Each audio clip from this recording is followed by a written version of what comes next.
बिस्मिल्लाहिर्रहमानिर्रहीम।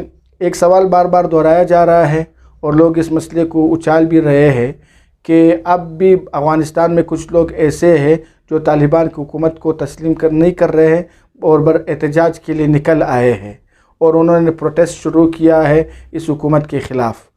पहली बात तो ये है कि चंद लोगों का निकलना ये कोई माना नहीं रखता हुकूमत के ख़िलाफ़, और दूसरी बात ये है कि अगर वो अपने हुकूक के लिए प्रोटेस्ट कर रहे हैं तो ये प्रोटेस्ट तो दुनिया के किसी भी मुल्क में होता है। अमेरिका में भी लाखों लोग निकलते हैं, इंग्लैंड में भी लाखों लोग निकलते हैं और निकले हैं, और दुनिया की जितनी भी तरक्की याफ्ता ममालिक है या दुनिया के जो भी ममालिक हैं वहाँ पर लोग प्रोटेस्ट के लिए निकलते हैं। ये उनका एक अवामी हक़ है।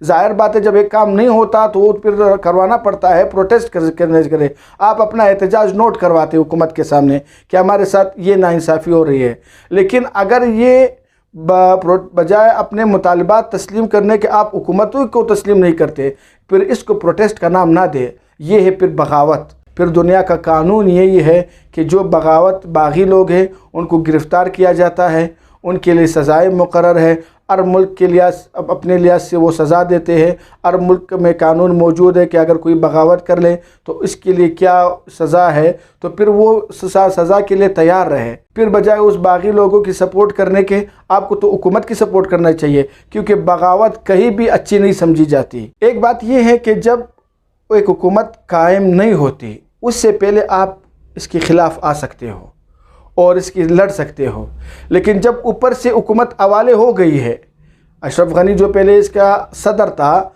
उन्होंने ये हुकूमत इस तालिबान के हवाले कर दी। मेन हेडक्वार्टर काबुल था वो हवाले कर दिया और दारहुकूमत इसके हक़ में आ गई और बहुत से इलाके फ़तह हो गए। अब जब बड़ों की तरफ से इजाज़त मिल गई और उन्होंने जो हुकूमत के मालिक समझे जाते थे, अब मालिक ने ख़ुद वो चीज़ हवाले कर दी दूसरों के, तो वो दूसरा उसका मालिक है। आप मालिक नहीं हो, आपने जिसको इख्तियार दिया था, जो मालिक बनाया था जिसको, वही मालिक अपनी चीज़ दूसरों को दे रहा है।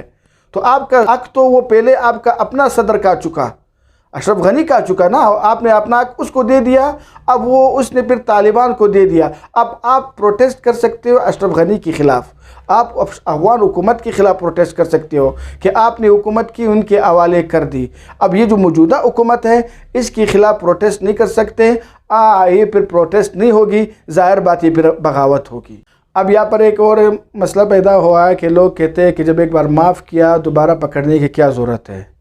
ये जान लो कि वो जो माफ़ किया हुआ है वो पिछले ख़ताओं पर माफ़ी थी, कि इससे पहले जो जंग में आपने हमें ऊपर जुल्म किया या हमारी हुकूमत नहीं थी, जो हम पर मज़ालिम डाले गए हैं, उनकी माफ़ी आपको दी जाती है। आप अभी आज़ाद हो, माफ़ हो, इसके बाद ख्याल करना। तो अब फिर से 12 वो जुर्म दोहरा रहे हो, फिर तो आपके ख़िलाफ़ कानूनी कार्रवाई होगी।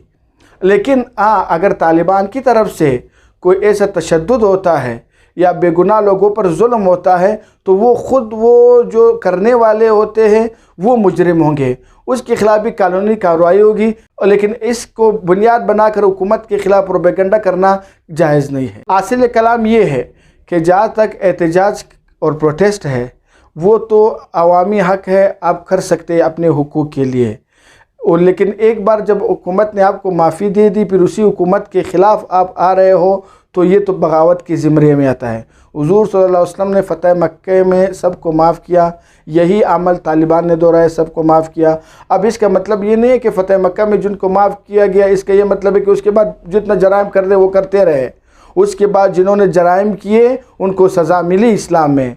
तो आज भी अगर लोग बगावत कर रहे हैं तो सज़ा मिलेगी, और अगर कोई अपने ज़ाती मसले के लिए प्रोटेस्ट कर रहे हैं वो जायज़ है, उसको हक़ मिला है, अवामी राय है, और अपने अमीर मोमिनीन से अपना हक़ तलब कर सकती है एहतजाज के ज़रिए से, इसमें कोई बुरी बात नहीं है। लेकिन बुरा बगावत गलत है, ये अपने हक़ के लिए एहतजाज करना ये सही है।